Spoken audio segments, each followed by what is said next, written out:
we have to improvise and then become as free as a bird.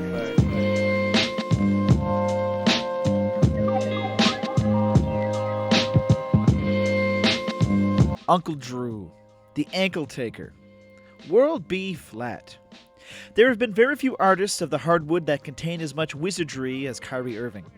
There are even fewer Van Goghs who have stepped onto the court of an NBA game with the level of creativity that Kai possesses. And only one man who is the tough shot taker and maker of his quality that blends said creativity into a Rembrandt-esque handle. He's the Jimi Hendrix Pink Floyd, with a clash of Velvet Underground, all wrapped up in Prince's experimentalism and the funky rhythmic soul that really harnesses that of Daft Punk. The entire entity of Kyrie Irving can be summarized as discombobulation, a perplexing stupor of disorienting finishes and crazy angles that baffles spectators and leaves everyone in a daze, wondering what it was they just witnessed. But let's take a huge pan out and contextualize each chapter of his career. Let's put a cliff notes into each segment of Kyrie's adventures and how he's currently at his junction of reincarnation on his hero's journey.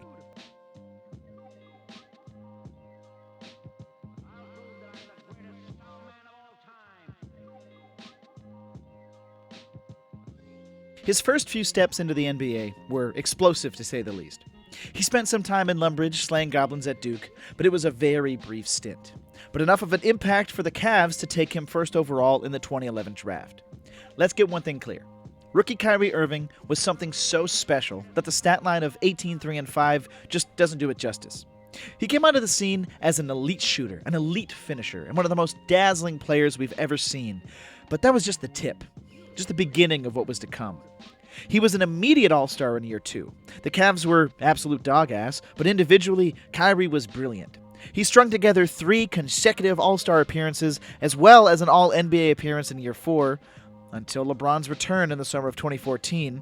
This was Kyrie's chance to work as a stylistic 1B. It was to prove that his formula would work. The Cavs routinely, from there on out, would be finals threats. Apart from missing some time until the 2015 season, Kyrie was ludicrously deadly from every inch of the floor. He might hold one of the most significant shots in NBA history, one of the most I am that motherfucker kind of hoops over one of the greatest players our generation has ever seen, and it was in Game 7 of the finals. It seemed as though no light was too bright. No pressure could shake his confidence. He was a master of his craft, and nothing could stand in his way. Except, of course, Kevin Durant joining the Golden State Warriors. After another defeat in the finals, and Kyrie making another improvement into the postseason, things turned rocky. What type of parental role has he played for you and your teammates, LeBron? Oh, okay, so you... parental role? There had to be a call to adventure. And his initial refusal to the call was toughing it out through another finals loss to the Warriors. But Kyrie's crossing of the first threshold was the disrespect he felt as a second option to LeBron James. He never signed up to be a Robin. The locker room grew sour. The good vibes and initial feel-good moments turned into shadowy doubt that this Cavs team would not work moving forward. And so, logically, Kai requested a trade and found himself suiting up for the Boston Celtics in the 2017 season. This is where Kyrie's initiation began. Hell, you've got your own team now, tough guy. You've got everything you could have asked for. You're the clear-cut number 1 option, with young guys waiting to be taken under your wing. An established core and coaching staff with a history of rich winning culture, and a roster chart so deep and full of defenders who could erase his shortcomings. Or so we thought.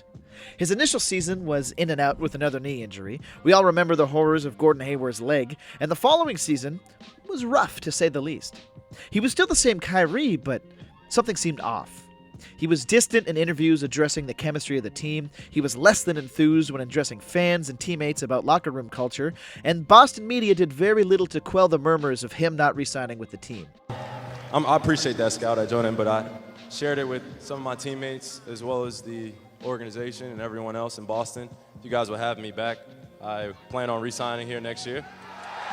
Boom! To be fair, Kyrie didn't do himself any favors, with publicly going back on his words to want to stay in the city, and it left a sour taste in Boston's fans' mouths when he basically mentally clocked out of the 2018-19 playoffs, causing the Celtics to flame out in the second round. He faced immense backlash, but Kyrie's personal life was something no player would have been the same from. However, he was ridiculed by the media just the same. Thus, eventually, leading to Kyrie's boon, leaving Boston to team up with the same Slim Reaper who cut his ties in Cleveland, Kevin Durant, in Brooklyn, and not so soon after, James Harden joined them.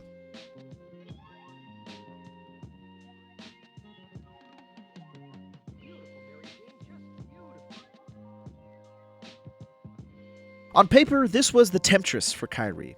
A reunion with like-minded hoopers, three of the most deadly scorers and creators the game has ever seen. What could go wrong, right? Well, there was only one basketball and three hoopers who were eyeing for production. I think at this point, everyone was clocked out on Kyrie. They were labeling him a diva, someone who has lost his mind for his public statements. The politics of the NBA can be very fickle. They dictate whether or not we should love a player or ostracize them from ever crossing our minds as all-time greats ever again. But let's remove the outside noise for a second. And you've got to remember, this is Kyrie Irving we're talking about. And on October 23rd in 2019, Kyrie reminded the world just who exactly he was on the court. In his debut game with the Nets, Kai went off for 50 points, nearly snagging a triple-double with 8 boards and 7 assists. This iteration of Kyrie, despite missing the eventual game winner on a Remy, was here to conquer the bullshit media narratives. He could still murk you on the court, and it didn't matter who was in his way. Not even 5 months later, a 60-point outing against Orlando would encapsulate everything that Kyrie embodied as a Net. He shared the court with the player who everyone exclaimed is the most unstoppable scorer of all time, and yet it didn't matter who his Robin or Batman was. You just eliminate all external distractions. That's what's going on, and just focus on the process itself and enjoying it every single day. Chopping wood, carrying water. Greatness is not meant for a few chosen people. Kyrie was going to get his, and while it didn't dispel any talks about his off-court antics, it blew away any doubt of what he can do with the basketball. Kyrie was still Kyrie. Unfortunately, this was his final straw with the appearance and political world of basketball. From refusal to get vaccinated, to being anti-Semitic on Twitter, to eventually burning any bridge he had with the Nets, in the winter of 2023, he was shipped off to the Dallas Mavericks. So we've arrived at the return. The crossing of the threshold to become a master of two worlds. Kyrie has finally found his freedom to live, and found what I would label as stability within this Dallas roster. It took a long time for everyone to come around on Luka and Kyrie to work. I'll be the first to say I was completely right about how they would function, and it's been buttery smooth ever since. A good food for thought was the Nuggets getting absolutely hornswoggled in crunch time by a left-handed running teardrop by Uncle Drew. It really shows the comfortability Kyrie still has after all of the bullshit he's gone through to get here. The Western Conference Finals showcased a version of Kyrie we haven't seen in almost a decade. A 36-point masterpiece when he diced through the best defense in basketball at the time, and I dare say, put the arguments to rest. He wasn't locker room cancer. He wasn't a bad presence on the team. No one in Dallas seemed to hate him. Quite the contrary, the Mavericks seemed to be absolutely in love with Kyrie. And that, my dear pure hoopers, brings us full circle. Kyrie's hero's journey has ran its course. It's complete now. Kyrie is undoubtedly one of the most talented basketball players to ever walk the globe, or rather, walk the flat earth. He's chocolate for the eyes, and at his worst, he's an entertaining walking bucket that might have said some stuff that makes you scratch your head, but more often than not, when we've seen him at his best, he's one of the most dominant scoring presences to ever exist, and he has one of the most impressive film sessions you'll ever see.